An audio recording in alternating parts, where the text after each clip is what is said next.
valioso. Y decíamos esta propuesta, ¿no?, de ir entendiendo en un proceso histórico por qué estamos y dónde estamos. Exactamente. Arrancábamos primero con los modelos para entender los orígenes de la inflación, luego aquel modelo político-económico de la dictadura militar, el modelo político-económico de Alfonsín, y llegamos finalmente a los 90. Llegamos a los 90, sí. Vamos avanzando rápidamente. Hemos dejado periodos atrás, por supuesto, claro. Pero bueno, en esta secuencia de entender los últimos las últimas situaciones económicas, sociales de la Argentina, bueno, ahí partimos del gobierno militar, hay que hacer un corte, y ahora, bueno, toca una etapa cercana, sí. Bueno, también el relativamente. Sí, bueno, la verdad que son varios años, pero por ahí digo cercana en cuanto a ideas que sí. Están apareciendo de vuelta. Hay un revival, hay una reivindicación. Sí, después de una sí. demonización de los 90, claro. Sobrevino ahora como un rescate de los 90. Claro, sí, ¿no? Que es interesante entonces ver qué pasó en los 90, algunos éxitos, digamos, sí. Iniciales, y después el descalabro que termina con el 2003. No es posible entender el 2003, o el 2002, el 2001, sí. 2001, 2002, 2003, sin entender qué pasó en el gobierno militar y durante el gobierno menemista. Sí, es así. Bueno, cuando estén las placas podemos arrancar. Empezamos poniendo en contexto seguramente que fue una entrega anticipada del poder. No habíamos dejado a Alfonsín con una hiperinflación galopante. Exactamente. Y una entrega anticipada de poder. Tal cual. Y con un endeudamiento importante que ya había heredado Alfonsín y que, bueno, no lo pudo sostener por las situaciones, no lo pudo resolver y lo incrementó. Bien. Yo creo que el punto más importante de esta etapa es el contexto, digo, esto que estoy diciendo, una deuda y una hiperinflación. Pero además hay un contexto internacional interesante que también condiciona, que es el llamado consenso de Washington y una acción o una intención del Fondo Monetario Internacional de pisar fuerte. Sobre todo América Latina, digo, en esta concepción de Estados Unidos que ya había dominado desde el gobierno militar y había participado del gobierno militar. Entonces, digo, este es un contexto interesante para el punto de partida. Claro. Bien, ¿cuál fue? Entonces, yo he dividido en 4 o 5 puntos claves que son las políticas de estabilización. ¿Te acuerdas que habíamos hablado de la inflación como solucionándose con políticas de estabilización y el plan de convertibilidad? Claro. Es el eje fundamental de este modelo y de las políticas que vienen que coadyuvan a este plan de convertibilidad. Sin las que vienen abajo, digamos, en términos del power, si no hubiera sido posible sostenerla. Y entonces, la apertura externa de la economía.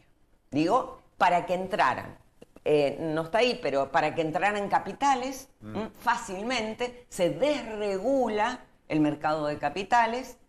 En realidad ponen en funcionamiento claramente la ley de entidades financieras que había diseñado el gobierno militar, lo ponen efectivamente en funcionamiento, y entonces libre circulación de los capitales.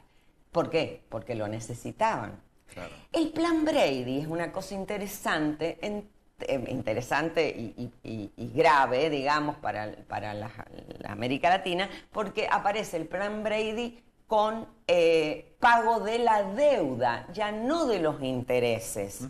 Y entonces dice, necesito que paguen la deuda ¿con qué? ¿Con qué podíamos pagar la deuda? Sino con las empresas estatales. O sea, vender las joyas de la abuela, lo que se dijo. Las privatizaciones. Las privatizaciones. Entonces, el otro tema que es interesante, más allá de la apertura de las importaciones, porque había que bajar la inflación y la idea es, entren bienes importados baratos, la gente va a comprarlo y es así, y eso pasó.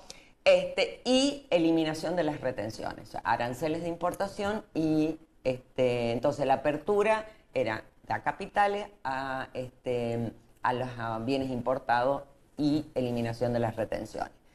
La reforma del Estado. Bueno, esto es clave. O sea, sí, las privatizaciones, como acabo de decir, la racionalización del sector público. Sí.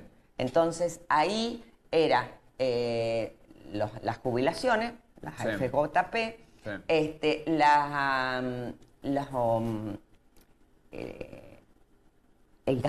la disminución grande del gasto social en políticas sociales, si bien como la crisis que se desencadena es grande, aparecen políticas sociales focalizadas, sí, ¿no? Bien. Está el retiro voluntario que también fue una... El retiro voluntario y las jubilaciones anticipadas, sí, porque era la forma de limpiar las empresas del Estado. Claro. Entonces claro, fueron utilizadas con estas dos políticas con las privatizadas. Bien. Y ahí había algún otro pacto fiscal, dice. Y el pacto fiscal, que fue, un tema interesante, importante y grave para las provincias, porque dos cosas. El pacto fiscal decía que ordenaran las cuentas de las provincias, que no hubiera déficit, sí, que eliminaran algunos impuestos, y además, ¿qué hizo el Estado? Descentralizó, ahí vienen después, descentralizó la educación. El Estado Nacional sostenía escuelas públicas del nivel primario y secundario. Se les acabó a las provincias, se tuvieron que hacer cargo de las escuelas sin recursos prácticamente. Claro, a pesar de que en la coparticipación, hay una nueva ley de coparticipación, se les daba más de lo que habían recibido, un 48%,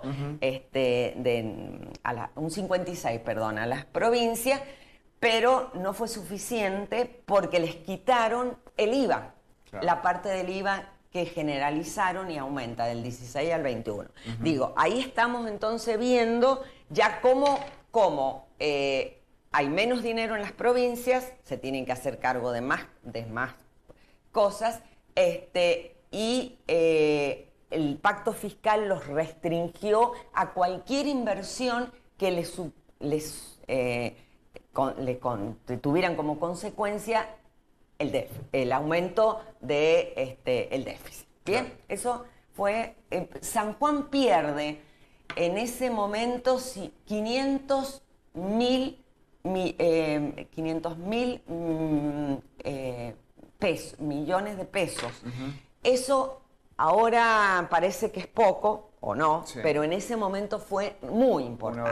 Una barbaridad. Una barbaridad. A ver, pesos dólares, época de convertibilidad era... Claro, son exactamente, claro, exactamente. Sí, bueno, en realidad la convertibilidad no la expliqué, pero bueno, todo el mundo sabe lo que fue la convertibilidad. $1, $1 peso. $1, $1 peso, 10.000 australes, un peso, por lo tanto, claro, $1. Así fue. Bueno, sigamos para ir avanzando un poquito para atrás, por favor. La placa anterior. La placa anterior, para terminar, sí. Bueno, las políticas de regulación, eso lo vamos a pasar para alto. Las políticas de flexibilización laboral. También. Esto fue muy, muy grave, digamos, y tuvo consecuencias en el empleo muy importantes. La disminución de como el aparato productivo por las importaciones empieza a caer, empiezan los despidos en el sector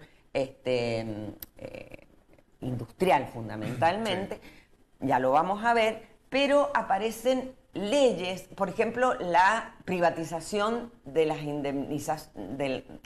indemnizaciones y los accidentes de trabajo. Claro. Entonces, fíjense, hay una cosa interesante, que es que el costo, lo importante que era disminuir el costo del costo salario. Laboral, Claro, lo habíamos visto cuando vimos las políticas de estabilización neoliberales. Baja el costo laboral, baja a las empresas en un 9%. Es mucho. Mucho, es mucho, mucho, es muchísimo. Claro. Bueno, sigamos y vamos más rápido, que estamos medio lentos. Es que hay ver, mucho para claro, hablar de... Bueno, está la FJP, ¿no? Claro, las ART, la reglamentación del derecho de huelga, limitaciones al derecho de huelga, a ver, el convenio colectivo es por gremio. Sí.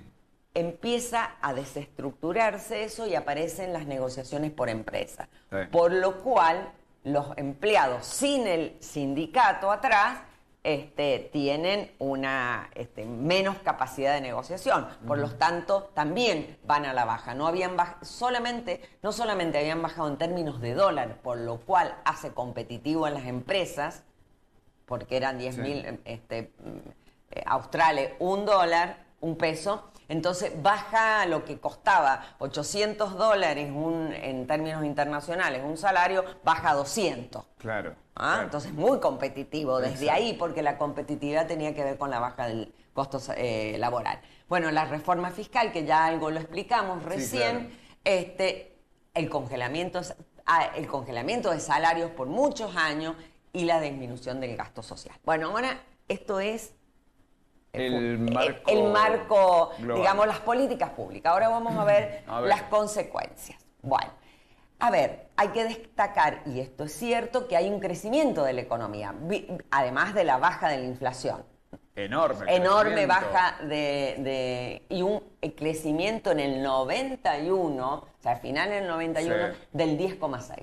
Es altísimo. Tremendo. Tasas chinas. Sí. Bueno, eso eso hace. ¿Por qué? Porque hay dos elementos del producto, que es el consumo y la inversión, que aumentan. Claro. Porque la gente tenía bienes baratos, claro, entonces aumenta el consumo, claro, es un elemento importante, y la inversión extranjera. Claro. ¿No? Esto... Claro. No he traído el dato porque me parecía mucho está dato, bien, está bien. pero claro. bueno. Que no hay nada de malo con la inversión extranjera, digo. El tema es inversión de capitales golondrinas. Porque a ver, ¿cómo sostenías la convertibilidad si vos no producís dólares? Claro. Con capitales externos. Con inversión. Y con el dinero que llegó por las privatizaciones. Cuando eso se acaba, empieza a bajar la caída. Fíjense. Y se ve ahí en la tabla. Sí. Volvemos a la contracción de la economía. Ahí está. Entonces empieza a bajar esas tasas. Fíjense que llega a -4. Cae a -4 el Producto Bruto. O sea, cae de un 10 a -4. Sí. O sea, ahí ya estamos en una crisis, porque esto significa caída de los salarios. Sí, por supuesto. El desempleo, fíjense. Fue en aumento. Aumento, pero ahí el 95, bueno, hay una crisis, no importa, porque no voy a ir con detalle, aumenta mucho y después baja, pero 14,5 estamos hablando de un desempleo. Y fíjense el subempleo. También. O sea, llegamos de 8 a 14, a 15. Sí, sí. O sea, entonces, entre los dos tenemos un problema, una población con problemas de empleo del 30%. Enorme. Sí. Enorme. Fíjense, hoy estamos en un 8% sí, de desocupación. Sí. Entonces, digo, es como la pobreza. El índice de Gini lo voy a explicar, pero en un segundo. Es un índice, no importa, que mientras más se acerca al 1, es más desigual la sociedad. Entonces, se parte, no encontré el dato del 93, pero sí el periodo 90-94, un 0,45, y aumenta un 0,52. Me van a decir ustedes, es poquito. No, está. Claro. Pero es una brecha entre los que más, fíjense, entre el más pobre que recibe de su ingreso un 6,5, un 6,3, mientras que el 20% más rico aumenta la participación de un 42, un 43 a un 46. Claro. Sí, está claro. O sea, bueno, un resultado que visibiliza un agravamiento de la desigualdad. De la desigualdad. Esto es. Totalmente. Sí. Bueno, No es que Claro. no es poca cosa, por supuesto. No, por supuesto. Y a ver, y como decía Delia, permitime la interrupción. Sí, no, mejor. Pero esto explica el estallido del 2001. Claro, O sea, obviamente. Si no, parece que las cosas suceden de un día para el otro. Exactamente. Y No. No, porque además se va quedando sin dinero, se va quedando Sí. sin dólares. Sí. Este es el problema de la dolarización o de la convertibilidad. ¿De dónde salen los dólares? Porque Claro. ya vamos a ver algunos datos del mercado externo que es el que te da. La única forma de recibir dólares es produciendo y vendiendo. Sí. Bueno, tiene también sus limitaciones porque a todo esto hay un proceso de reprimarización de la economía. Fíjense, las exportaciones, más allá de algunos saltos, van aumentando. Las exportaciones, y seguimos con el modelo y se profundiza el modelo agroindustrial. Claro. Entonces son bienes de la pampa húmeda. El granero del mundo. Sí, el granero del mundo. Y la minería, Y que la minería. aparece también en San Claro. Juan, pero todavía en el 99 no hay producción. Claro, Va a sí. ser después del 2003. Bueno, las importaciones, por supuesto, aumentan. Obvio. Claro. Obvio. Y aquí entonces tenemos un saldo, fíjense, lo voy a hacer muy simple. Yo lo he dividido a lo mejor y lo he complejizado. Olvidémonos de la cuenta corriente y veamos la balanza comercial, empieza a aumentar el déficit. Aunque sea ahí en el 1999 Sí. baja. Pero fíjense que empezamos a pagar servicios financieros. Del otro lado. Del otro lado, ¿no es cierto? Claro, en la claro. penúltima. Claro. Bueno, claro. la cuenta corriente es en realidad, a ver, lo digo, es la balanza comercial, o sea, importaciones menos exportaciones, importaciones, los pagos De de deuda. los servicios financieros, y ahí hay un elemento que después lo vamos a ver, que es la fuga de capital, que acá empieza. O sea, que en un país que crecía, que arrancó con un modelo de mayor consumo, de mayores inversiones, de tasa de crecimiento chino, era un modelo de tranco corto. De un tranco muy corto. cortito. En el 95 ya hay una crisis grande. Muy cortito. O sea, Sí. estamos hablando de 3 años, 4 Sí, años. Sí. sí. A ver. Bien. Seguimos con el otro cuadro. Miren, deuda externa. Perdón, para atrás, A por ver. favor. Ahí está. Deuda externa. Fíjense cómo va aumentando. Hay un 2 Sí, que no sí. corresponde. En el 1999 se me ha ido un 2. Es 154.563. Ese 2 Perfecto. no está. Pero bueno, de todos modos es altísima. Fíjense, de Sí, 61 a 154 Se mil. más que duplica. Estamos hablando de millones de dólares, ¿no? Sí, se De- más que duplica. más que exactamente. Sí, Bueno, sí, también, digo. Sí, sí, claro. Bueno, deuda externa se duplica, los intereses pagados, fíjense, de 4.000 millones a 11.000 millones. También, prácticamente se triplica. Se triplican. La deuda en relación al Producto Bruto, que es lo que aún, así hay que medirlo, porque yo les digo, estos millones, bueno, suena Sí. muchísimo y se ve Sí. pero la capacidad de hacernos cargo de la deuda Claro. es que tenemos que utilizar el 54% de nuestro Producto Bruto para pagar la deuda. Claro. Y claro. entonces nos queda el resto para hacernos cargo de todo Sí. lo que significa el gasto y las inversiones de un país. Dale. Bueno, y la fuga. La fuga de capitales aumenta, fíjense. También. En este periodo empieza la gran fuga de capitales. Exponencial. el aumento. Exponencial, con los viajes y con la remisión de utilidades y con Sí. el empresario que... Y todo eso en blanco. Claro, fuga de capitales registrada, ¿no? Registrada, Registrada. imagínense. No, claro, digo, porque si no, parece que tiene plata en las Islas Caimán no lo anda registrando ni está en el cuadro. No, ni avisa. ni en Le, las- le avisa al gobierno, mire, No, claro. he mandado 100.000 millones de dólares Claro. a las Islas Caimán. No, eso no se avisa. No, eso, pero se registra en las entradas y las salidas, Ajá. también se puede registrar. Bueno, a ver qué más tenemos. Porque no es un dato, es un dato objetivo ese, Sí, ¿no? sí. Medible. Bueno, los establecimientos, aquí hay una caída del sector industrial interesante, Importante, importante. de 100.000 establecimientos a 76.000. Claro. Eso es mano de obra expulsada, Claro. que no es recibida en otros sectores. Por eso la gran... o subempleo, que son las changas y demás. Claro. Entonces, ahí se puede entender Claro. por qué hay semejante tasa de desocupación. Porque a pesar, perdón, Delia, esto me parece importante, si querés, Julio, volvé, pero esto me parece por importante porque, claro, decís como si hablaban de que el modelo les dio a los empresarios costos de producción económicos, bajó los salarios, eran muy competitivos. ¿Qué pasó en el medio?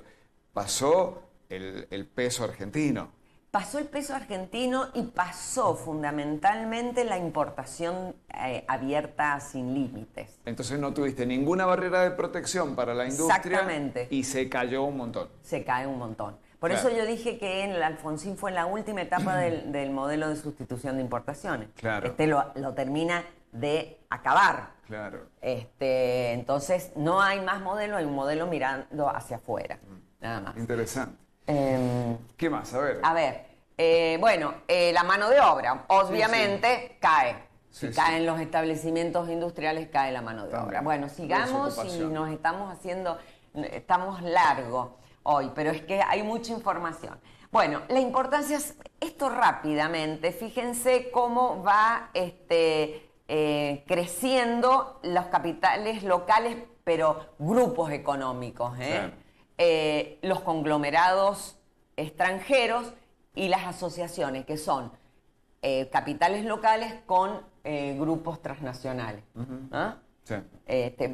Digamos, esto es 91-2001, no nos acordamos de lo de Alfonsín, pero yo les aseguro que esto va creciendo, porque no Claro, quise poner tantos claro. cuadros. No, está pero bien. sí la participación, digamos. Y hay ejemplos de las asociaciones con firmas extranjeras, ¿no? Claro, qué sé yo, el grupo Pérez Compán, Sí. el grupo, porque, a ver, esos grupos económicos locales, es interesante, se apropiaron y se asociaron para las AFJP. Claro.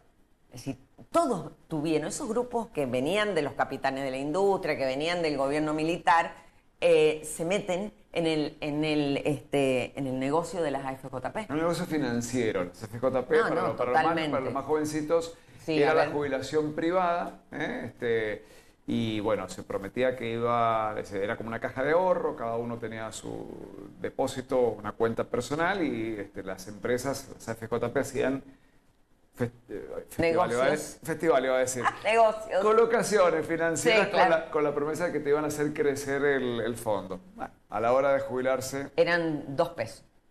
Eran Terrible. 2 pesos. Sí, Eran terrible. 2 pesos.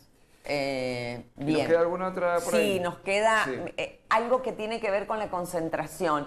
A ver, el último y me voy. A ver, vamos al último.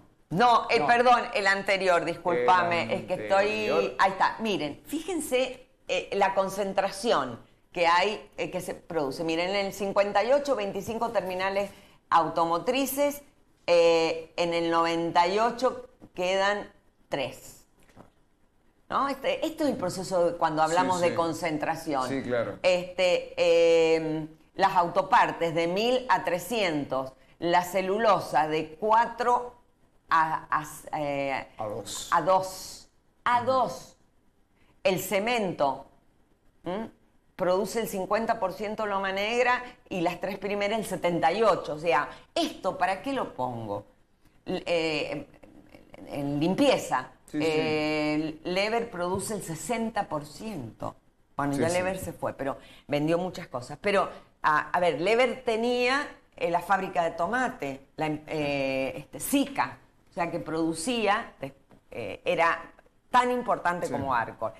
Digo, para bajar a la región, que eso podríamos trabajar Sí. algunas cuestiones después del Pero impacto en las claro, regiones. lo que estás planteando es cómo este modelo también favoreció a la concentración de los Eso, capitales.